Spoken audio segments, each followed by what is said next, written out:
Hi everyone. तो ये कहानी है चियांग ली की, जो कि एक पुअर फैमिली से बिलोंग करती है। इसके पेरेंट्स की डेथ एक्सीडेंट में ही हो गई थी। एक भाई है जो कि हॉस्पिटल में एडमिट है। डॉक्टर कॉल करके यही कह रहे होते हैं कि बहुत जल्दी अगर तुमने पैसों का अरेंज ना किया तो तुम्हारे भाई का ट्रीटमेंट तो नामुमकिन ही लग रहा है। ये काफ़ी परेशान हो गई थी कि मेरे पास तो अपने कॉलेज की फ़ीस जमा करवाने के पैसे नहीं हैं, मैं उन्हें कैसे पे करूँगी। खैर, पार्ट टाइम जॉब करने के लिए एक बाहर ही आई थी। अचानक जैसे ही एक मिस्टर लॉ नामी पर्सन की इस पे नज़र पड़ती है तो छेड़खानी करने के लिए पहुंच आए होते हैं। इन्हें खुद से दूर रहने को ही बोलने लगी थी। इसी बीच इसने उसे ज़ख्मी भी कर दिया था। अब इससे पहले कि वो पर्सन इसे नुकसान पहुंचाने की कोशिश करता, तभी एक आदमी आके उन्हें रोक देता है, जो कि इस बार का मैनेजर होता है कि बहुत जल्दी मिस्टर गुहेंग आने वाले हैं, यहाँ पे कोई भी मैस क्रिएट ना करें, वरना कि उससे बिजनेस की बात कैसे कर सकेंगे आप। वो फिर फ़ौरन से ही पीछे हो जाता है। लेकिन हाँ, इसने जो उसके साथ पंगा लिया था उसके लिए तो इस बेचारी को जॉब से फायर तो कर ही दिया गया था। तभी हमारे हीरो मिस्टर गुहेंग की भी एंट्री हो ही गई थी। जैसे से धक्के मार के बाहर निकालते हैं तो इसकी नज़र गुहेंग पे पड़ जाती है। ये पहले से ही उसे जानती थी, देखते ही पहचान गई थी और फ़ौरन से उसके पास आ जाती है। हमारे हीरो को भी एक लड़की की ज़रूरत ही थी, वो भी क्लीन गर्ल। ये कह रही होती है कि सर, मैं आपकी हेल्प करने के लिए तैयार हूँ, अगर आप चाहें तो मेरा यूज़ कर सकते हैं।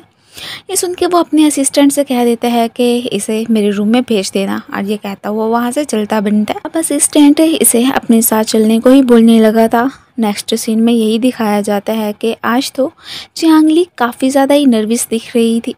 अब ये सब कुछ तो उसने पहले कभी नहीं किया था, फर्स्ट टाइम ही था, और इसे इतना घबराया हुआ देख के हमारा हीरो कह देता है कि अगर तुम यहाँ से जाना चाहती हो तो बिल्कुल जा सकती हो, वैसे भी तुम्हें डराने के लिए इतना ही काफ़ी होगा। लेकिन इसे पैसों की ज़रूरत होती है तो फ़ौरन से ही कह देती है कि नहीं, मैं बिल्कुल भी नर्वस फील नहीं कर रही हूँ। ये सुन के अब हमारा हीरो भी कह देता है कि ठीक है, अगर तुम खुद ही ये सब कुछ करने के लिए तैयार हो तो मुझे क्या एतराज़ हो सकता है। इनके इसी रोमांटिक से मोमेंट के साथ ही ये सीन कट हो जाता है। अगले दिन चियांग ली की जैसे ही आंख खुलती है तो तब गुहेंग शॉवर ले रहा था। ये देख के रिमेंबर करती है कि स्कूल लाइफ में गुहेंग इसका सीनियर हुआ करता था और इसका उस पर बहुत बड़े वाला क्रश था।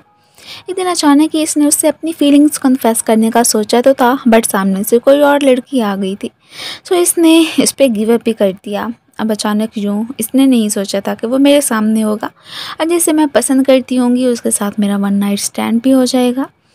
और इसकी बॉडी पे तो इसने रात को कुछ स्ट्रेच मार्क्स वगैरह भी छोड़ ही दिए थे। अब जैसे ही पैसे लेने के लिए आती है तो वो देने से मना कर देता है।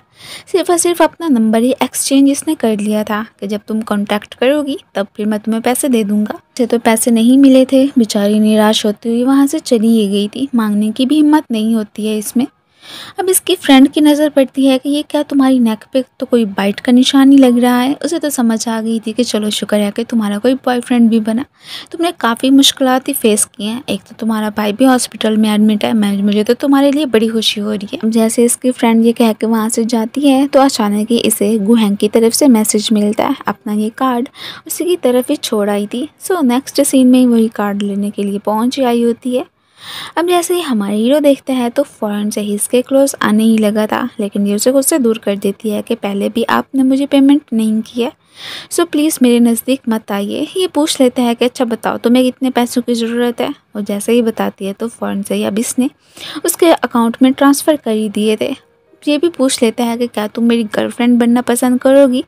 वो तो साफ मना कर देती है कि नहीं, हमारे बीच जो एक डील हुई थी वो अब ख़त्म हो गई है, इसके बाद मैं आपसे कोई भी रिश्ता वगैरह नहीं रखना चाहती हूँ। और ये कहते हुए वहाँ से चली ही गई थी। अब जो इसे पैसे मिले थे इसने अपने भाई का ट्रीटमेंट करवाने के लिए वो हॉस्पिटल में एडमिट करवा दिए होते हैं। डॉक्टर तो यही कह रहे होते हैं कि अब तुम टेंशन मत लेना, तुम्हारा भाई काफ़ी जल्दी ठीक हो जाएगा।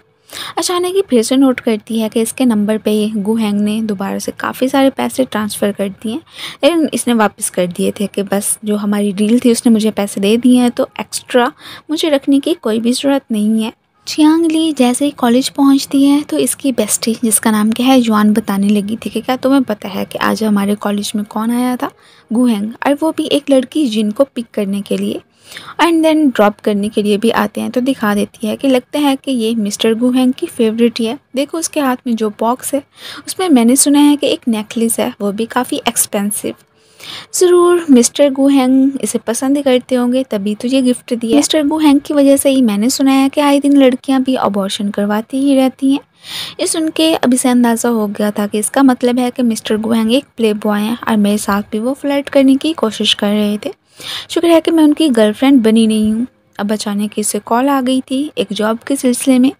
इसने इंटरव्यू दिया था तो ये पास हो गई थी। अपनी बेस्टी को भी बता रही होती है कि फाइनली मुझे कुछ पैसे मिल जाएंगे, मैं अपनी कॉलेज की फ़ीस जमा करवा लूँगी। इसे एडवांस में ही मनी मिल गई थी काम करने से पहले ही। कुछ गड़बड़ी तो इसे लगती है। अब अचानक ही सामने से मिस्टर लॉ की अपने आदमियों समेत एंट्री हो गई थी। मीन के इसे ट्रिक करके ही उन्होंने खुद ही बुलवाया था। पैसे भी एडवांस में दे दिए थे कि अब यहाँ से तो तुम कहीं जा नहीं सकती हो। पहले तो इसे अपना बदला लेना था कि पिछली दफ़ा तुमने मुझे बहुत ही हर्ट किया था, अब की बार तो मेरे हाथों से बच के नहीं जा सकती हो। वो इसे खुद से दूर करने की हर मुमकिन कोशिश करती है। तभी गार्ड्स आके कहने लगे थे कि मिस्टर गु हैंग आ गए हैं, पिछली दफ़ा तो आपका काम नहीं बना था, लेकिन इस दफ़ा आप बात करके उनके कुछ शेयर्स जो आप लेना चाहते हैं बिल्कुल ले सकते हैं। अब ये अपने गार्ड से कह देते हैं कि इस लड़की को मेरी गाड़ी में लेके जाओ और फिर मैं वहीं से ही इसका जो भी काम करना है कर दूंगा।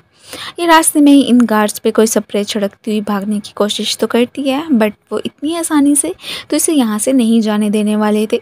इसी रास्ते से ही गुजर हमारे हीरो का भी हो जाता है। अब उन्होंने तो इसका फेस कवर करके रखा हुआ था, लेकिन यहाँ पे जैसे ही वो कवर करते या ना करते इसने तो उसे पहचान ही लिया होता है। स्पेशली कि असिस्टेंट कह देता है कि मुझे ऐसा लग रहा है कि ये मिसिस चियांग ली ही हैं। अब इसने खुद ही कहा था कि आइंदा के बाद मैं कभी भी आपके राह में रुकावट नहीं बनूंगी और ना ही आपका फेस देखना चाहती हूँ, इसलिए इसे इग्नोर करके जाने तो लगते हैं, बट वो इसे पकड़ लेती है कि प्लीज़ मेरी हेल्प कर दो, आप जो कहोगे मैं वही करने के लिए तैयार हूँ। वो भी कहता है कि ठीक है, फिर अपना प्रॉमिस याद रखना। और असिस्टेंट से कह के इन गुंडों की तो उसने पिटाई लगा दी थी, सो वो तो वहाँ से भाग गए होते हैं। ये अभी से साइड पे ही लेके आके यही पूछने लगता है कि तुम इस जगह पे क्या कर रही हो, ऐसी जगह पे तो तुम्हें बिल्कुल नहीं आना चाहिए, पहले भी मैंने तुम्हें बार में ही देखा था, आखिर को ये सारा मामला क्या है। वो बता देती है कि एक्चुअली में पिछली दफ़ा जब मैं बार में काम करने के लिए गई थी तो मिस्टर लू ने मेरे साथ ज़बरदस्ती करने की कोशिश की थी। जब मैंने उन्हें हिट किया तो अपना बदला लेने के लिए ही मुझे ट्रिक करके उन्होंने यहाँ पर बुलवाया, इसलिए मैं उनके चुंगल से भागने की कोशिश कर रही थी। मुझे पैसों की ज़रूरत थी तो इसी वजह से ही मुझे इस जगह पे भी आना ही पड़ गया। तो वो कह देते हैं कि पिछली दफ़ा अभी इतने दिन तो नहीं हुए हैं कि मैंने तुम्हारे अकाउंट में इतने सारे पैसे ट्रांसफ़र किए थे, अब अचानक क्या ज़रूरत पड़ गई, और वैसे भी कुछ पैसे तुमने मुझे वापस क्यों कर दिए, अगर पैसों की इतना ही शॉर्टेज था तो उन्हें रख लेती। ये भी कह देती है कि ऐसे कैसे मैं रख सकती थी। फिर यहाँ पे वो फिर से इसे पकड़ लेता है कि ठीक है, अगर तुम ऐसे नहीं रख सकती थी तो जो मैं कहता हूँ वही तो तुम्हें करना ही पड़ेगा। अब इसे ज़बरदस्ती किस करने की कोशिश करता ही है कि वो साइड पे कर देती है कि मैंने पहले ही आपको मना किया था कि मेरे क्लोज मत आएँ। ठीक है, मुझे पैसों की ज़रूरत है, लेकिन ये सब कुछ करके मैं नहीं कमाना चाहती हूँ। पिछली दफ़ा भी मुझसे गलती हो गई थी, लेकिन अब नेक्स्ट टाइम मैं ऐसा नहीं करना चाहती हूँ। अब ये चियांग ली को अपना वेट करने का कह के खुद लॉ से निपटने के लिए वहाँ से चलता बनता है। तो उसकी मेरी गर्ल को टच करने की हिम्मत हुई तो हुई भी कैसे। गु हैंग को देख के मिस्टर लॉ तो बहुत ज़्यादा ही खुश हो रहे थे कि चलें, शुक्र है कि आप आ गए। अपने कॉन्ट्रैक्ट की बात करना तो चाह रहा होता है, लेकिन उसने तो साफ मना कर दिया था। हिमन के जो पहले इनके बीच प्रोजेक्ट वगैरह साइन हो चुके थे वो भी वापस ले लेता है। ये देख के मिस्टर लॉक तो काफ़ी ज़्यादा ही हैरान रह जाते हैं कि ये क्या बात हुई, आखिर को मैंने क्या किया है कि मिस्टर गु हैंग मुझसे इतना ज़्यादा नाराज़ हो गए हैं। तो असिस्टेंट बता देता है कि आपने उनकी गर्ल को टच करने की हिम्मत किया है, इसी वजह से ये सब कुछ हो रहा है। मुझे अंदाज़ा हो गया था कि ओह तो अच्छा, तो मिस्टर गु हैंग किसी और को नहीं बल्कि चियांग ली को ही पसंद करते हैं। उसी लड़की की वजह से उन्होंने मेरे साथ ऐसा किया, मैं तो अब उसे बिल्कुल भी माफ़ नहीं करूँगा। क्या ये जैसे उसे घर ड्रॉप करने के लिए आता है तो इसकी नज़र उसी बॉक्स पे पड़ गई थी जो कि आज दोपहर को इसने देखा था, कि जो कि इसकी गाड़ी में से निकलते हुए जिनके पास था वो इसकी कॉलेज की जूनियर होती है। अब इसे बॉक्स को घूरते हुए देख के हमारा हीरो कह देता है कि अगर तुम्हें ये पसंद है तो तुम रख सकती हो। ये मना कर देती है और मन में सोचने भी लगी थी ये तो काफ़ी ज़्यादा ही प्ले बॉय है, मेरी सोच से भी ज़्यादा बढ़ के घटिया शख्स है। मतलब कि आई गई हर लड़की को ये यही बॉक्स गिफ्ट करता होगा। माना कि रिच है पर इसकी पर्सनैलिटी काफ़ी बैड है। आज इसने इसकी हेल्प की थी उसके लिए तो बहुत बड़ा थैंक यू तो बोल ही रही होती है। अब जैसे से घर ड्रॉप करने के लिए आ रहा था रास्ते में ही कह देती है कि आगे मैं खुद ही चली जाऊँगी। ये भी जानती थी कि इसके कॉलेज में ज़्यादा सारी लड़कियों ने अबॉर्शन भी करवाया और सारा का सारा कसूरवार इसे ही मान रही होती है। डॉक्टर को चेकअप करवाने का कह के फिर वहाँ से चलती बनी थी। ये असिस्टेंट से पूछने लगा था कि ये उसकी बात करने का क्या मकसद था, मतलब कि मुझे डॉक्टर को चेकअप करवाने की क्या ज़रूरत है। असिस्टेंट भी सारी बात का बता देते हैं कि आज ही आपकी मॉम ने ही कहा था कि वो जो जिन लड़की है इसी के कॉलेज में जूनियर है, उसे एक काम के सिलसिले में उन्होंने बुक कहा, तो फिर मैं उनसे मिलवाने के लिए चला गया और वापस ड्रॉप भी किया। और मिसेस जिन को मैडम ने वही वाला बॉक्स गिफ्ट भी किया था जो कि इस वक्त गाड़ी में मिसेस जियांगली देख चुकी हैं। इनको उन्हें मिसअंडरस्टैंडिंग हो गई है कि आप प्ले बॉय हैं। इसने तो अब उसकी मिसअंडरस्टैंडिंग क्लियर करने का तो फैसला कर ही लिया था। अगले ही दिन दोनों चेकअप करवाने के लिए पहुंच आए थे। यहाँ पे नर्स इसे तो कहती है कि आप में ही थोड़ा बहुत मसला है, वरना कि आपका हस्बैंड तो बिल्कुल हेल्दी है। ये अब शर्माती हुई बाहर निकल आती है। अब असिस्टेंट को इशारा कर देता है कि इससे पूछो कि हम इसे घर पर ड्रॉप कर देते हैं, लेकिन इसने तो साफ मना कर दिया था और गुड बाय कहते हुए वहाँ से चली जाती है। इसके पास तो अपने कॉलेज की फ़ीस जमा करवाने के भी पैसे नहीं होते हैं, इसलिए इसने कॉलेज से क्विट करने का ही फैसला कर लिया था कि जब फिर बाद में पैसे हो जाएंगे तो दोबारा से अपनी स्टडीज़ को कंटिन्यू कर लूँगी। फ़िलहाल तो रहने के लिए एक किराए के अपार्टमेंट में पहुंच आई थी और उसी लेटर को भी देख रही होती है जो कि तब अपनी फीलिंग्स कन्फेस करने के लिए गुहेंग के नाम इसने लिखा था। लेकिन अब सब कुछ तो बदल ही गया था। अब अचानक इसे गुहेंग ने कॉल करके बाहर आने को ही बोला था। वो इसे मिलने के लिए जो पहुंचा होता है काफ़ी ज़्यादा ड्रंक भी दिख रहा था। ये अब उसके सर में पेन हो रहा था तो मसाज करने लग जाती है। अब वो इसे कह रहा होता है कि मैंने तुम्हारे कॉलेज में पता करवाया था, क्या तुमने अपने कॉलेज को छोड़ने का फ़ैसला किया? तुम्हारे पास इतने भी पैसे नहीं हैं, पता नहीं इतने जो पैसे दिए थे उनका तुमने क्या किया। खैर कोई नहीं है, तुम्हारी ट्यूशन फ़ीस वगैरह मैं जमा करवा दूँगा, तुम बस अपने कॉलेज जाने की तैयारी करो। ये तो मना कर रही होती है कि मुझे आपके पैसों की कोई भी ज़रूरत नहीं है। वो फिर से इसे पकड़ लेता है। जैसे इसके क्लोज आने ही लगा था ये उसे खुद से दूर कर देती है कि अच्छा तो आप यहाँ पे सिंपैथी दिखाने के लिए ही आए थे। एक्चुअली मैं आपको तो सिर्फ और सिर्फ मेरी बॉडी चाहिए, इसके बदले में ही पैसे देने के लिए तैयार है ना, लेकिन मुझे ये पैसे आपके नहीं चाहिए। यही कहती हुई गाड़ी से निकल के वहाँ से चली ही गई थी। अब इसे क्या पता कि गुहेंग तो वाकई में इसे पसंद करने लगा। वो तो इसे देख के काफ़ी ज़्यादा ही एडिक्टेड हो चुका था कि जब ये नज़र ना आती तो ऐसे मानो कि वो पागल होने वाला हुआ होता। अब जहाँ पे इसने अपनी जॉब के लिए अप्लाई किया था वहाँ पे इसकी जॉब लग गई होती है। खुश हो ही रही थी कि जुआन कॉल करके बताती है कि तुम्हारे कॉलेज की फ़ीस किसी ने सबमिट करवा दिया है, सो तुम अपने कॉलेज वापस आ जाओ। लेकिन ये हैरान हो रही होती है कि मैंने तो सबमिट नहीं करवाई है। अच्छा तो ये किया तेरा मिस्टर गुहेंग का ही होगा। उसे कॉल करके यही कह रही होती है कि आपने आखिर को मेरी ये फ़ीस जमा क्यों करवाई है। वो तो कह देता है कि मुझे पता है कि तुम ऐसी दूसरी जगहों पे ही पार्ट टाइम जॉब्स करने के लिए जाते हो। अब मैंने तुम्हारी फ़ीस जमा करवा दी है तो तुम्हें उधर जाने की ज़रूरत नहीं पड़ेगी। चुपचाप अपनी स्टडीज़ को कंप्लीट करो, इसके बाद ही कोई जॉब कर लेना। लेकिन इसे तो इसके पैसे चाहिए ही नहीं होते हैं। अचानक इसकी यहीं पे ही मुलाकात अपने एक बचपन के दोस्त से हो जाती है जिसका नाम क्या है यूजी। इतने दिनों के बाद इससे मिलके काफ़ी ज़्यादा ही खुश हो रहा था। यही कहता है कि मुझे अपनी मॉम के थ्रू पता चला था कि तुम कितने ज़्यादा ट्रबल से गुजरी हो, लेकिन तुमने हमसे पैसे क्यों नहीं मांगे। अगर कहती तो हम ज़रूर तुम्हारी मदद करते। ये स्टडी करने के लिए अब्रॉड गया था, रिसेंटली वापस आया होता है। अब जैसे इसके क्लोज आने की कोशिश करता है तभी गुहेंग ने इसे साइड पे कर दिया था। जिस कॉन्ट्रैक्ट की बात करने के लिए गुहेंग से मिलने के लिए इसी जगह पे जो आया ही होता है। अब ये कह देता है कि मेरी पार्टनर कोई और नहीं बल्कि यही लड़की बनेगी। अब चूंकि इस वक्त इसे गुहेंग की बात माननी ही थी, इसलिए फ़ौरन से यूजी से कह देता है कि तुम्हें उसकी साइड पे जाना है तो जा सकती हो। क्या उसे इनकार कैसे ही करती। ये तो यहाँ पे इस पर थोड़ा बहुत गुस्सा भी करने ही लगता है कि मैंने तुम्हारी फ़ीस जमा करवा दी, तुम कॉलेज पढ़ने के लिए क्यों नहीं गई हो। और यहाँ पे मना किया था ना कि किसी भी जॉब करने के लिए नहीं जाना है, फिर इधर कैसे पहुँची तुम। ये तो यही कहने लगी थी कि मुझे तुम्हारे पैसे नहीं चाहिए। अब मैंने एक दफ़ा मना कर दिया सो कर दिया। इसे तो यूजी से ही जेलसी हो रही थी, इसलिए इसे अपने क्लोज करके यही कहने लगता है कि अच्छा तो असल जॉब का तो एक बहाना है, असल में तुम यूजी से मिलने के लिए आई थी। ये कह देती है कि वो जस्ट मेरा फ्रेंड है, इसके अलावा कुछ नहीं, शायद कि तुम्हें कोई मिसअंडरस्टैंडिंग हुई है। अब यहाँ से वापसी पे यूजी से अपने कॉन्ट्रैक्ट पे ही तवज्जो देने को ही बोलने लगा था, लेकिन ये तो उसे कोई ख़ास भाव नहीं देता और वहाँ से चलता बनता है। अब बाद में इसे कहता है कि मुझे पता है कि तुम्हारा भाई हॉस्पिटल में एडमिट है, अगर तुम्हें उसका ट्रीटमेंट करवाने के लिए पैसे चाहिए तो चियांगली मैं तुम्हारी मदद करने के लिए तैयार हूँ। यही कहता है कि मैं तो तुम्हारा बिग ब्रदर हूँ, बट एक्चुअली में ये बस उसका दिल बहलाने के लिए ही कह रहा था। इसने तो उसके पैसे लेने से मना कर दिया था कि वरना कि जो हमारी फ्रेंडशिप है वो सिर्फ पैसों की हद तक ही रह जाएगी। वो भी कह देता है कि ठीक है चलो पैसे मत लो, लेकिन क्या तुम मुझे एक फ़ेवर दे सकती हो? एक पार्टी में मुझे जाना है और पार्टनर की ज़रूरत है, आसपास कोई और लड़की है ही नहीं, तो क्या तुम मेरी गर्लफ्रेंड बनने का प्रिटेंड करके वहाँ पे जाओगी? अब यूज़ी इतने प्यार से इसे कह रहा होता है तो ये भी मना नहीं कर पाती है कि ठीक है मैं आपके साथ जाने के लिए तैयार हूँ। ये सुन के उसकी खुशी का कोई ठिकाना ही नहीं रहता। एक ड्रेस तो ऑलरेडी वो लेके आया होता है जो कि उसने इसे दे दी थी। अब जैसे ही पहन के बाहर निकलती है तब तो काफ़ी ज़्यादा ही प्रीटी लग रही होती है, इवन कि यूज़ी उससे नज़रें हटा ही नहीं पाता। अब यहाँ पे हमें पता चलता है कि एक्चुअली में यूज़ी इसे पसंद करता है। दोनों ही पार्टी में पहुँचते हैं तो गुहैंग पे भी नज़र पड़ गई थी। वो तो इसे क्रिटिसाइज़ करने का कोई भी मौका हाथ से जाने ही नहीं दे रहा होता है। उसे गुस्सा आ रहा था कि इसने तो मुझे कहा था कि सिर्फ और सिर्फ ये उसका फ्रेंड है, तो फिर यूज़ी के साथ इस पार्टी में क्या कर रही है? ऐसे लग रहा है कि जैसे कि उसकी गर्लफ्रेंड ही है।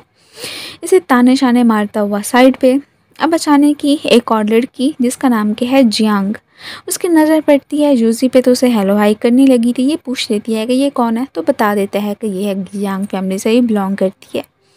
मैंने यही सुना है कि काफ़ी जल्दी इसकी इंगेजमेंट होने वाली है गुहैंग से। दोनों फैमिलीज बिजनेस मैरिज कर रही हैं। ये सुन के चियांग ली तो एकदम सरप्राइज सी रह गई थी कि ओहो, तो गुहैंग ने कितनी ही लड़कियों को अपने जाल में फंसाया हुआ है। किसी को अपनी गर्लफ्रेंड बना के रखा है, किसी के साथ वन नाइट स्टैंड करता है और किसी के साथ शादी कर रहा है। मुझे तो पहले ही पता था कि ये है ही ऐसा। इन सारी बातों को इग्नोर करके जैसे ही खाना खाने के लिए आती है तो तभी जियांग एक बहाने से बात करने के लिए पहुंच आई थी और इस बेचारी के ऊपर ड्रिंक गिरा के फिर अपोलोजाइज भी कर लेती है और अपनी एम्प्लॉय से कहने लगी थी कि इसे रूम में लेके जाओ और ड्रेस चेंज करने को ही दो। अब वो तो इसे ड्रेस दे के वहाँ से चलती बनती है। जैसे चेंज कर रही होती है तो इसे किसी के आने की आहट सुनाई देती है। एक्चुअली में ये रूम किसी और का नहीं बल्कि गुहैंग का ही था। अब यहाँ पे इसके मुंह से तो कुछ आवाज़ निकल ही गई थी। गुहैंग को पता चल जाता है कि इधर कोई ना कोई तो ज़रूर है। पहले तो ऐसे नाटक करता है कि जैसे कि वहाँ से चला गया। अब जैसे ये ड्रेस चेंज कर रही थी तो पीछे से ही आके इसे सरप्राइज़ देता है। ये बता देती है कि कैसे एक लड़की ने इसकी ड्रेस ख़राब कर दी है, तो बस इसी वजह से उसने फिर इसे न्यू ड्रेस दी है। वही ट्राई कर रही थी। कहते थे कि अच्छा तो मेरे रूम में ट्राई कर रही थी। ये कहती है कि मुझे नहीं पता था कि ये आपका रूम है। अपने असिस्टेंट को कॉल करके फ़ौरन से इसके लिए कोई और ड्रेस मंगवाता है। अब इसके क्लोज आकर कहने लगा था कि कब से ही देखी जा रही हो, चेंज नहीं करना क्या? यहाँ पे तुम्हारे वो जो फेवरेट है यूजी ब्रदर, उसे बुलाऊं, वही आके ड्रेस चेंज कर देगा। यूजी से तो अभी तक ही जेलस फील कर रहा था। ये कहती है कि ऐसी बात नहीं है जैसा कि तुम समझ रहे हो, बट ना वो कहाँ विश्वास करने वाला होता है।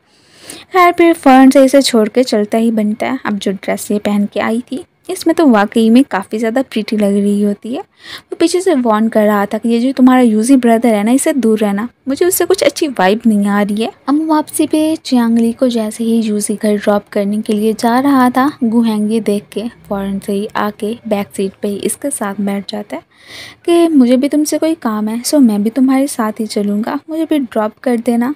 अब यहाँ पे जिस अंदाज से कि ये इसे देख रहा था तो गुहैंग को साफ पता चल जाता है कि जो उसके सामने उसका बिग ब्रदर बना फिरता है, यूजी के दिल में तो उसे लेके फीलिंग्स है। खैर इसने तो उसे ड्रॉप कर दिया था और ख़ुद वहाँ से चलता बनता है। अगले दिन जैसे ही चियांग ली जॉब पे पहुंचती है तो इसे पता चलता है कि किसी कस्टमर ने इसकी शिकायत लगाई है, जिसकी वजह से कि इसे जॉब से फायर कर दिया गया। ये सुन के बेचारी बहुत ज़्यादा ही अपसेट हो गई थी कि ये क्या बात हुई, अभी अभी तो मेरी जॉब लगी थी, अब मैं पैसों का अरेंज कैसे करूँगी। इसे तो सारा किया धरा गुहैंग का ही लग रहा था कि पहले ही उसने मुझे काफ़ी ज़्यादा पॉइंट आउट किया था, यहाँ पर जॉब ना करने को ही बोल रहा था। वो चाहता जो है कि मेरे पैसों पर ही जाके कॉलेज में पढ़े, लेकिन मैं उसके अगेंस्ट आके यहाँ पे काम करने लग गई। इसके पास अब बस एक टीचिंग वाली जॉब बची थी, बट इसे पता चलता है कि वहाँ से भी इसे निकाल दिया गया। बेचारी बहुत ज़्यादा ही अपसेट दिख रही होती है कि ये क्या बात हुई। खैर सारा का सारा कसूरवार तो गुहैंग को ही मान रही थी कि उसी का ही क्या धरा होना है। वो यही चाहता है कि मैं बस उसी के अंडर ही काम करूं। मैंने उसे रिजेक्ट किया, इसी बात का ही वो मुझसे बदला ले रहा है। बेचारी बहुत ज़्यादा ही इमोशनल हो गई थी कि अगर मेरी जॉब नहीं होगी तो मैं अपने भाई का ट्रीटमेंट कैसे करवाऊँगी। अचानक ही डॉक्टर इसे कॉल करके अपने न्यू सेशन का ही बता रहा था कि अगर तुमने पैसे ट्रांसफ़र कर दिए तो वो बहुत जल्दी स्टार्ट हो जाएगा और मुझे यकीन है कि तुम्हारा भाई भी ठीक हो ही जाना है। ये कह देती है कि मैं कहीं ना कहीं से अरेंज करके आपको ज़रूर भिजवा दूंगी, बस सोचने का मुझे थोड़ा सा टाइम चाहिए। अब जैसे घर पे पहुंचती है तो अचानक ही बाहर ही एक ड्रंक नेबर आके इसका दरवाज़ा नॉक करना शुरू करता है, ऐसे मानो कि जैसे कि वो इसका दरवाज़ा तोड़ ही दे। ये जल्दी से यूजी को कॉल मिलाती है कि मेरी कोई तो आके हेल्प कर दो। खैर वो तो फ़ौरन से ही पहुंच आया था। ये कहता है कि यहाँ पे तुम्हारी सेफ्टी नहीं है, तुम मेरे साथ चलो, आज से मेरे साथ ही रहोगी। ये भी जाने के लिए मान गई थी क्योंकि अभी तो इसके पास कोई और ठिकाना था ही नहीं। तभी असिस्टेंट से याद करवाता है कि आपने तो अभी का ही टाइम दिया हुआ था गुहेंग को उसे कॉन्ट्रैक्ट की बात करने के लिए, नहीं जाना क्या। ये अपने साथ साथ इसे भी जैसे ही उस प्लेस पे लेके आता है तो गुहेंग देख के एकदम सरप्राइज के इसने वैसे इन जगहों पे ही आना स्टार्ट कर दिया। जियांग भी पहुंची हुई थी। वो इससे पहले तो अपोलोजाइज़ करती है कि मेरी वजह से लास्ट टाइम तुम्हारी ड्रेस ख़राब हो गई थी। इसके साथ ही ड्रिंक करने का ही बोलने लगती है कि मैं कंपनसेट करना चाहती हूँ तुम्हें, क्या तुम मेरा ये सॉरी एक्सेप्ट नहीं करोगी। हमारा हीरो आके से रोक देता है और स्पेशली कि वो जियांग को भी डांटने लगा था कि तुम्हें सोचना तो चाहिए कि अगला पर्सन ड्रिंक करना चाहता है कि नहीं करना चाहता है। ऐसे ही खामखा में दूसरों को परेशान करना तो तुम्हारी आदत ही बन गई है। ये बेचारी वॉशरूम के बहाने से जैसे ही साइड पर जाती है तो गुहिंग आगे से पकड़ लेता है कि अच्छा तो तुमने तो कहा था कि वो तुम्हारा जस्ट फ्रेंड है, अब उसके साथ ड्रिंक करने के लिए क्यों पहुंची हुई थी। और वैसे भी तुम्हें पता होना चाहिए ना कि अगर वो तुम्हारा इतनी ज़्यादा केयर करता तो तुम्हें ड्रिंक ना करने देता। देखो इसके बाद तुम्हारी क्या हालत होगी। खैर वो तो कह देती है कि देखो मुझसे दूर रहो, मेरी मर्जी है मैं जिसके साथ भी घूमूँ और फिरूँ। ये सुन के उसकी जेलिसी में तो और ज़्यादा इजाफा हो गया था। वो जैसे ही फोर्सफुली से किस करता है, अब की बार ये भी इमोशनल होकर उसे डांटना शुरू कर देती है कि आप कौन होते हो मेरी लाइफ में इंटरफेयर करने वाले। मेरी मर्ज़ी है मैं जिसके साथ भी जाऊँ या जिसके साथ घूमूँ फिरूँ या जिसके साथ भी रिलेशनशिप में आऊँ।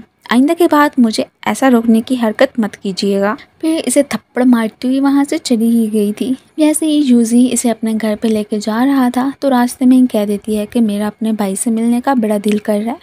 वो दूसरे सिटी में ही उसका ट्रीटमेंट चल रहा था।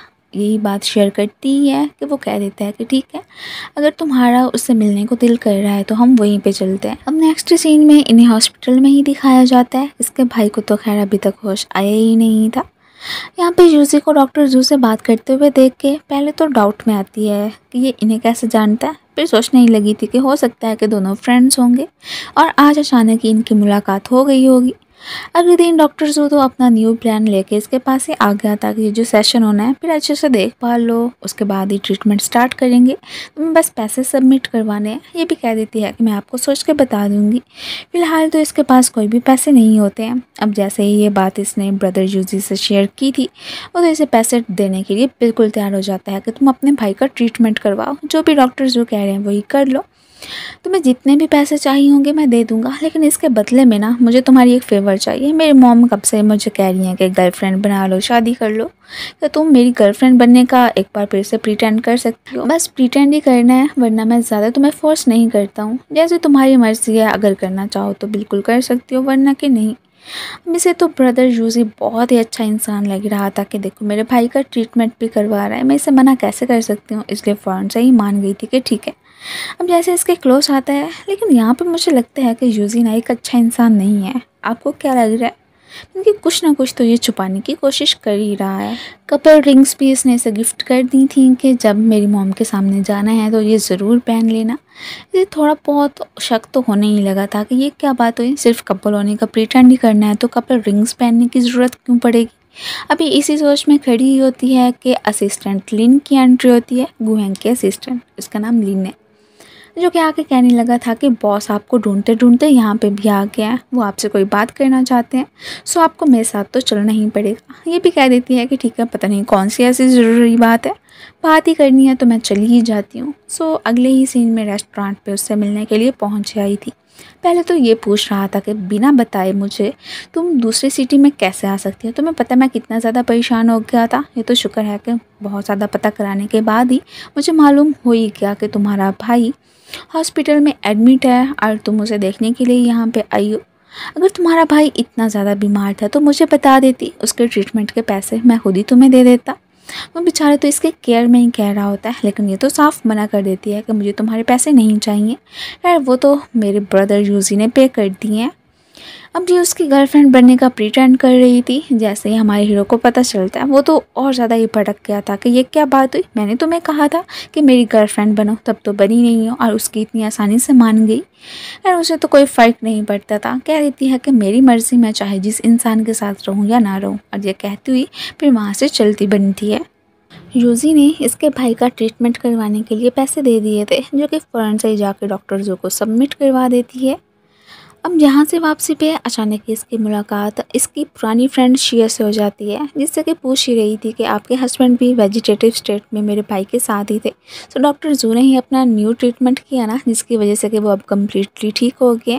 जो डॉक्टर जू ने खुद बताया, वो तो साफ मना कर देती हैं कि बिल्कुल भी नहीं, वो तो अपने आप ही ठीक हो गया था और मुझे यकीन है कि तुम्हारा भाई भी हो ही जाएगा। उनका जो प्रोसेस था वो तो अथॉरिटी ने रिजेक्ट कर दिया था कि वो अगले बंदे के लिए ठीक नहीं है, पेशेंट की डेथ भी हो सकती है। ये सुन के चियांग ली को तो बड़ा ही गुस्सा आता है डॉक्टर जू पे कि क्या वो फिर मेरे भाई पे ही टेस्ट करना चाहते थे कि उनका ये प्रोसेस सही है कि नहीं है। वो तो आके उन्हें साफ मना कर देती है कि मुझे आपकी सारी सच्चाई का पता चल गया, सो आपको मेरे भाई को ये सब कुछ करने की ज़रूरत नहीं है। डॉक्टर जू भी कह देते हैं कि ठीक है, अगर मैं तुम्हारे भाई पे ये सब कुछ नहीं कर सकता हूँ, तुम तो हो ना टेस्ट के लिए। इस बेचारी को तो उन्होंने बांध कर ही रख दिया था। इससे पहले कि अपना कोई सेशन वगैरह स्टार्ट करते, हमारे हीरो की एंट्री हो जाती है। गू हैंग अपनी गर्ल को कभी मुसीबत में देख सकता ही नहीं था, ये तो शुक्र है कि उसे पता चल गया था कि वो कहाँ पे है। अब बस इसे प्रोटेक्ट करने के चक्कर में उसके हैंड पे भी चोट लग गई थी। डॉक्टर ने तो कम्प्लीटली रेस्ट करने का ही बोल दिया होता है, और ये भी कि कोई तो होना चाहिए आपकी केयर करने के लिए। चियांग ली गिल्टी भी फील कर रही थी, इसलिए मान जाती है कि मैं आपका ख्याल रखने के लिए आपके साथ ही रहूँगी। एंड देन दोनों घर पे ही आ जाते हैं। जिस तरह के वो इसकी केयर कर रही होती है, हमारे हीरो को तो बहुत अच्छा लगता है।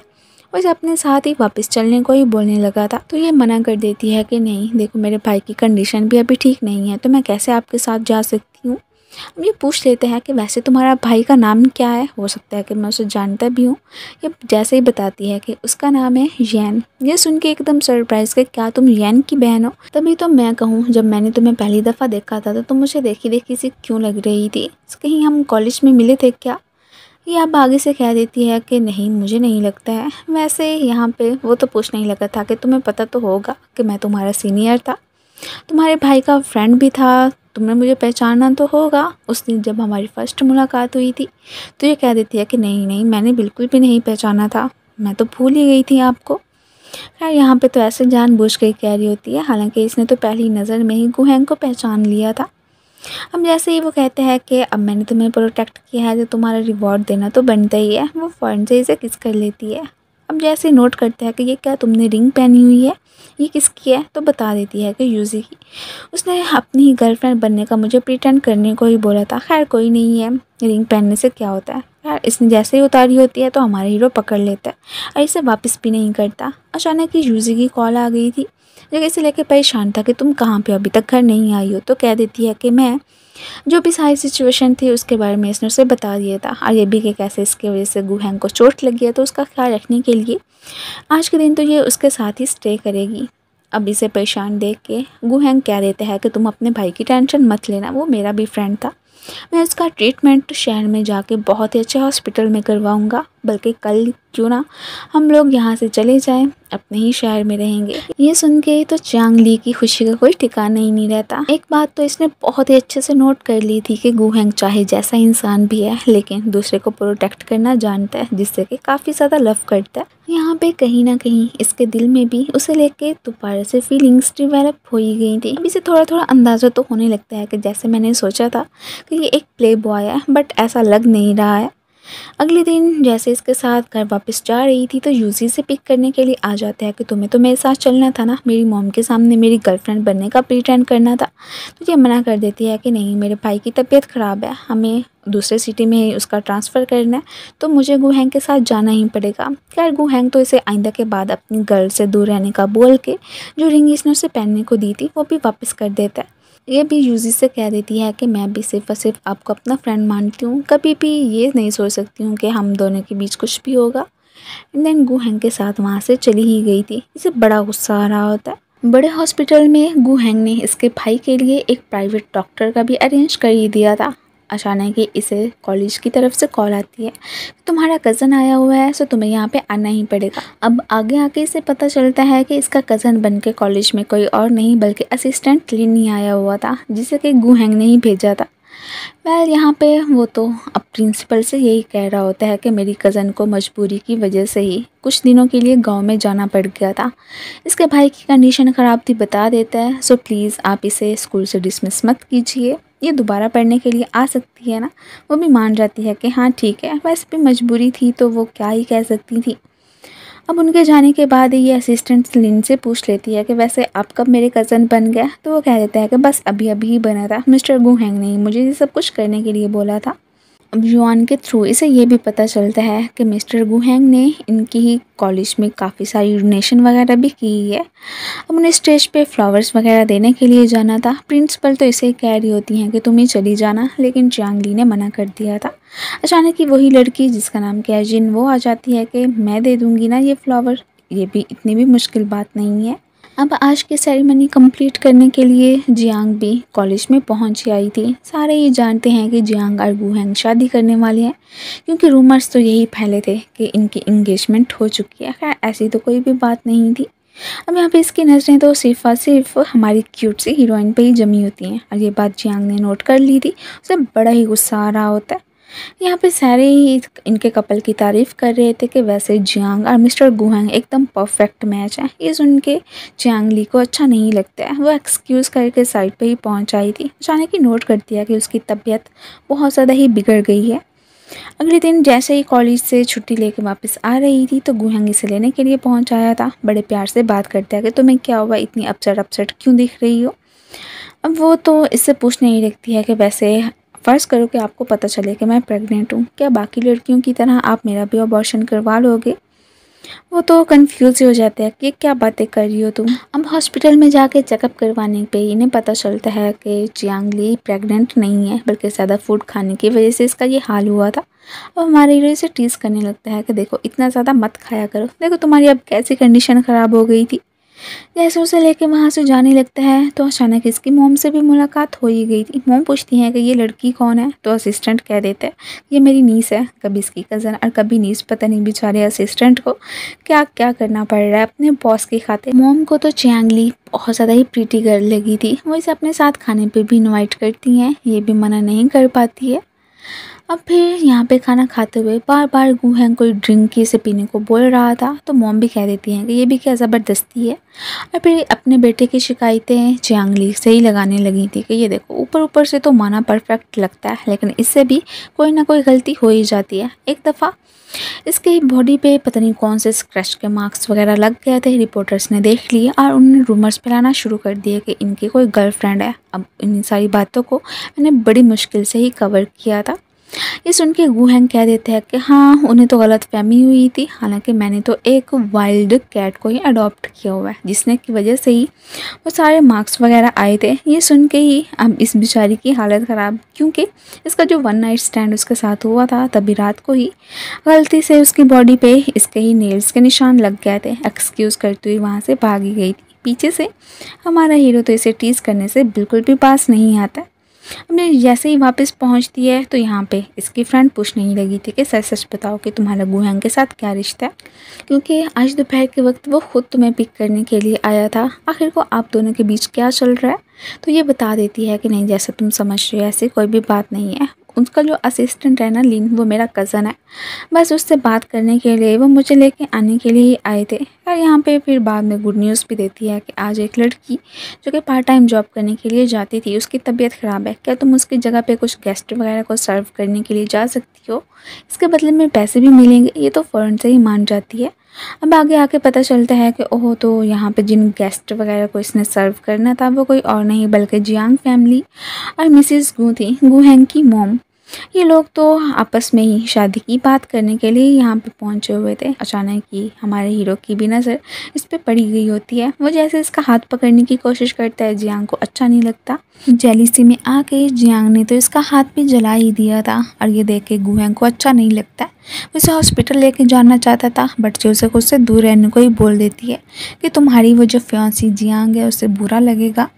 लेकिन वो इसे उठाता हुआ अब घर पे ही आ जाता है कि ठीक है, अगर तुम हॉस्पिटल नहीं जाना चाहती हो तो यहीं पे ही मैं तुम्हारे हाथ पे मेडिसिन लगा देता हूँ। कुछ सामान वगैरह तो उसने अपने घर पे रखा ही होता है।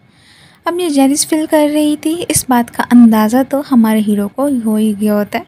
यही कहता है कि मेरी मम्मी ज़बरदस्ती मेरी बिज़नेस मैरिज करवा रही है जियांग फैमिली में, वरना कि मैं उस लड़की को पसंद नहीं करता हूँ। मैं जिसे पसंद करता हूँ वो सिर्फ और सिर्फ तुम ही हो, और तुम्हारे अलावा मेरे दिल में कोई और लड़की तो आ ही नहीं सकती है।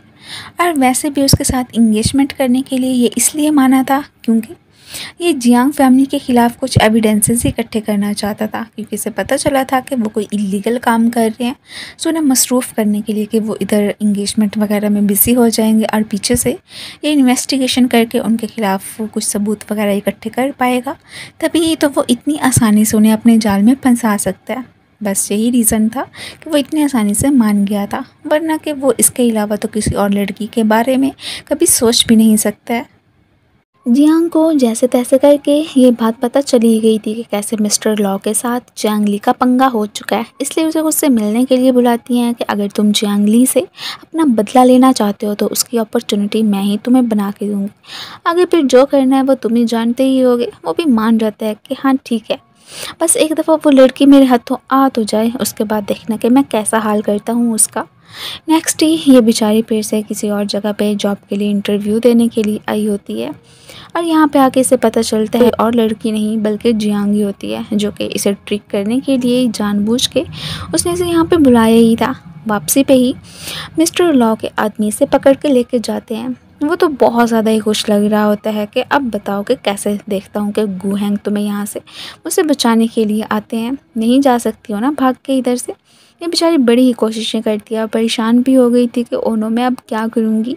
अचानक ही असिस्टेंट लिन मिस्टर गू हैंग को कॉल करके बताते हैं कि मुझे ऐसी खबर मिली है कि जैसे कि मिसेस जियांग ली मुसीबत में है। अब वो मुसीबत में होती है और ये उसकी मदद करने के लिए ना आता, ऐसे कैसे हो सकता था।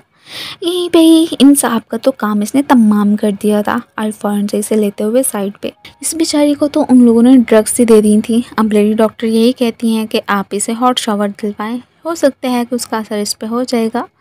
लेकिन ऐसा करने से भी इसकी कंडीशन ठीक नहीं हो पा रही थी, बहुत ज़्यादा ही हॉट फील कर रही होती है, और बस इसी बीच ही वो तो इसे किस भी करने ही लगी थी। अब ये भी अपने इमोशंस पे कंट्रोल नहीं कर पाता है, एंड देन इसी के साथ ये सीन तो कट हो जाता है। अब असिस्टेंट आके इसे ब्रीफ करते हैं कि मिसिस जियांग ली की इस कंडीशन के पीछे जियांग का ही हाथ है।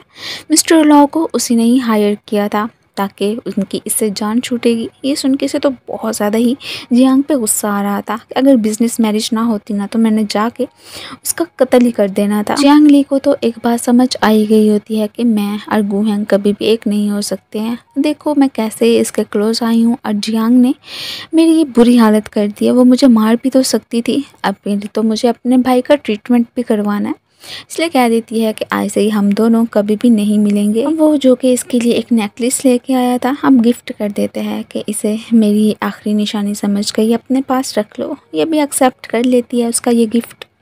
कॉलेज में एक लड़का जो कि कब से इसे पसंद करता आया था, आज उसकी बर्थडे होती है तो इसे इनवाइट कर लेता है कि प्लीज़ मना मत करना। ये भी अब उसके घर जाने के लिए तैयार हो ही गई थी। इसके साथ साथ तो उसने अपने बाकी सारे फ्रेंड्स को भी बुलवाया होता है, और उन्हीं के सामने ही इससे अपनी फीलिंग्स कन्फेस करता है। ये भी मन में सोचने लगी थी कि अगर गू हैंग ना सही तो मुझे किसी और लड़के के बारे में शादी करने का तो फैसला करना ही है। तो ये भी इसे मना तो नहीं करती, बस यही कहती है कि पहले हमें एक दूसरे के बीच अंडरस्टैंडिंग क्रिएट करनी चाहिए, उसके बाद ही फ्यूचर में जो होगा फिर देखा जाएगा। जैसे हैंड वॉश करने के लिए रूम में पहुंची थी तो वहीं पे इसकी नज़र गू हैंग की पिक्चर पे पड़ जाती है, और साथ में एक बॉक्स भी पड़ा था।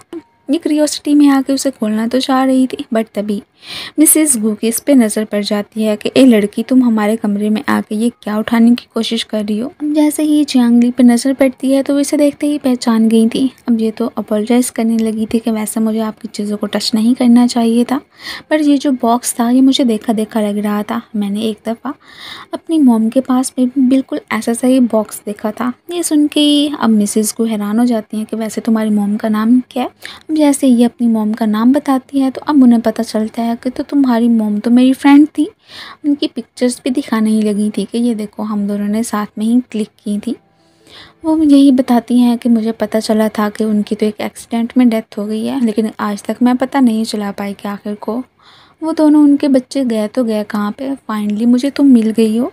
वो तो बहुत ज़्यादा ही खुश दिखाई दे रही होती हैं। मॉम तो यही चाहती थी कि तुम अब से हमारे घर पे ही रहो। काफ़ी सारे गिफ्ट्स वगैरह भी देती हैं, लेकिन इसने तो लेने से मना कर दिया था। गू हैंग को भी पता चल ही गया था कि वो तो ये लड़की मेरी मॉम की फ्रेंड की बेटी ही निकली। वैसे मैंने नहीं सोचा था कि हम दोनों इतने क्लोज भी आ जाएंगे। ऐसे ही वहाँ से जा रही थी तो पीछे से गू हैंग इसे आवाज़ देता है। अब यहाँ पे से कोई बात करना तो चाह रहा था, लेकिन ये उसे कोई भी रिश्ता नहीं बनाना चाहती थी और फिर बस ऐसे उसे इग्नोर करती हुई उसकी बातों को वहाँ से चलती बनती है। ये तो नेक्स्ट डे जियांग पे अपना गुस्सा निकालने के लिए पहुँच जाता है कि मुझे पता चला है कि जो लास्ट टाइम जियांग ली के साथ इंसिडेंट हुआ है उसके पीछे तुम्हारा हाथ है। मेरी गर्ल के साथ ऐसा करने की तुम्हारी हिम्मत भी कैसे हुई? अगर नेक्स्ट टाइम तुमने ऐसा करने की कोशिश की ना तो फिर मुझसे बुरा कोई नहीं होगा। ये तो गुस्सा ही करने लगी थी कि हमेशा ही वो लड़की क्यों आ जाती है हमारे बीच में। हॉस्पिटल में डॉक्टर तो इसे मिस्टर चैन के बारे में बता रहे थे कि वो रिसेंटली रिटायर हुए हैं। अगर तुमने जाके उन्हें अपने भाई का इलाज करवाने के लिए मना लिया तो मुझे यकीन है कि तुम्हारा भाई बहुत जल्दी ठीक हो जाएगा। अब इसने भी फैसला कर लिया था कि मैं हर हाल में मिस्टर चैन से रिक्वेस्ट करूँगी। हो सकता है कि वो मान जाएंगे। नेक्स्ट डे उनसे मिलने के लिए आती है। वो पहले तो इसे अपना काम करने को ही बोलने लगे थे कि अगर ये तुमने कंप्लीट किया तो उसके बाद ही मैं तुम्हारे भाई का ट्रीटमेंट करूँगा। और यहीं पे ही मिस्टर चैन को मनाने के लिए गू हैंग की भी एंट्री हो ही गई थी। वो पहले तो इनके साथ चेस खेलता है। ये भी कह देते हैं कि अगर मैं तुमसे हार गया तो ज़रूर तुम जो करने को बोलोगे मैं वही करूँगा। अब हमारा हीरो तो नंबर 1 होता है चेस खेलने में।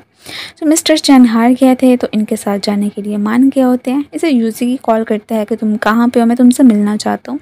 ये बता देती है कि कैसे इसका भाई का ट्रीटमेंट करने के लिए एक बेस्ट डॉक्टर मिस्टर चैन मिल गया है। अब तो इसका भाई ठीक हो जाएगा।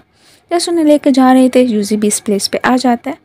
क्या ये तो उसे कह देती है कि इस वक्त मैं आपके साथ नहीं चल सकती हूँ, मुझे मिस्टर चैन को अपने भाई से दिखाने के लिए लेकर जाना है। मिस्टर चैन तो अब इसके भाई जैन का ट्रेडिशनल तरीके से ही इलाज करने का ही बोल रहे होते हैं। अब जो भी चीज़ें उन्हें चाहिए थी ये तो हर चीज़ ही उन्हें फ्राहम करने के लिए तैयार थे। अब इतनी ज़्यादा मदद करने के लिए ये तो यहाँ पे गू हैंग को थैंक यू ही बोल रही होती है। यहाँ से वापसी पे उसे खबर मिलती है कि वो जो कि अपना सामान लेने के लिए मिस्टर चैन जा रहे थे, अचानक ही रास्ते में उनकी गाड़ी का एक्सीडेंट हो गया है। ये लोग उन्हें देखने के लिए हॉस्पिटल आते हैं। उनकी कंडीशन काफ़ी ख़राब थी। मुझे तो मालूम हो गया था कि ये सारा किया धरा किसी न किसी बंदे का तो होना ही है, वरना यूँ अचानक एक्सीडेंट थोड़ी ही ना हो सकता है। अब जब भी सारी बात थी इसने असिस्टेंट के थ्रू पता चलवा ही ली होती है कि इसके पीछे वाकई में जो कि ये गैस कर रहे थे बिल्कुल सही है। अचानक ही किसी ने आके उनकी गाड़ी को ठोक दिया और उनकी ये कंडीशन हुई। अब इसे लग रहा होता है कि वैसे चियांग ली माने या ना माने उसका कोई ना कोई दुश्मन तो है ही सही, जो कि ये नहीं चाहता है कि उसका भाई कभी भी ठीक हो। वो ये जैसे ही वापस आ रही होती है अपने घर पे तो रास्ते में अचानक ही इसकी मुलाकात अपनी आंटी से हो गई थी। वो चियांग ली की रिक्वेस्ट कर रही होती हैं कि प्लीज़ मुझे कुछ मनी उधार दे दो, तुम्हारे जो अंकल हैं वो आजकल बुरे हालात से ही गुजर रहे हैं। यहाँ पे हमें इतना भी पता चल जाता है कि इसकी आंटी और अंकल के जो पीछे मॉम का घर वगैरह था वो भी इन्होंने बेच ही दिया था। सारे पैसे खुद रख लिए थे और अब जब ज़रूरत पड़ी है लेकिन इस बेचारी के पास भी कौन से पैसे और लेने के लिए पहुंच आई हैं। अब यहाँ पे आंटी इसके सामने एक और सीक्रेट भी रिवील करती हैं कि क्या तुम्हें पता है कि तुम्हारे मॉम डैड का एक्सीडेंट नहीं हुआ था बल्कि उन्हें किसी ने मारने की कोशिश की थी। अब इसके साथ साथ तुम्हारे भाई को जैसे ये खबर मिली तो उसने कुछ इन्वेस्टिगेशन करवाई, शायद के कुछ क्लूज़ वगैरह उसके हाथ भी लगे। अब इससे पहले कि वो पुलिस को बता पाता उसकी भी ये देखो कैसी कंडीशन कर दी है। अब वो बंदा कौन है मैं भी नहीं जानती हूँ। इतना बड़ा सच सुनने के बाद ही बेचारी चांगली तो और ज़्यादा ही अपसेट हो जाती है कि क्या मेरे मॉम डैड को किसने मारने की कोशिश की थी। एक और बंदा भी है, मैं उसे बिल्कुल माफ़ नहीं करूँगी। अपने भाई के पास आके बहुत ज़्यादा ही रोने ही लग गई थी। यार ये तो शुक्र है कि बेटर ट्रीटमेंट देने के बाद मिस्टर चैन की कंडीशन तो काफ़ी हद तक बेहतर हो गई थी। अब जिस तरीके से कि वो इसके भाई का इलाज कर रहे थे हर मुमकिन था कि इसका भाई बहुत जल्दी होश में आ जाता। यहाँ पे तो ये इतना सब कुछ करने के लिए सभी को ही थैंक यू ही बोल रही होती है कि अगर आज आप ना होते तो पता नहीं मेरे भाई के साथ क्या हो जाता। ये तो अब रात को अपने भाई के पास हॉस्पिटल में ही रुक गई होती है। बेचारा गू हैंग तो ड्रंक हालत में इसके पास ही पहुँच आया होता है।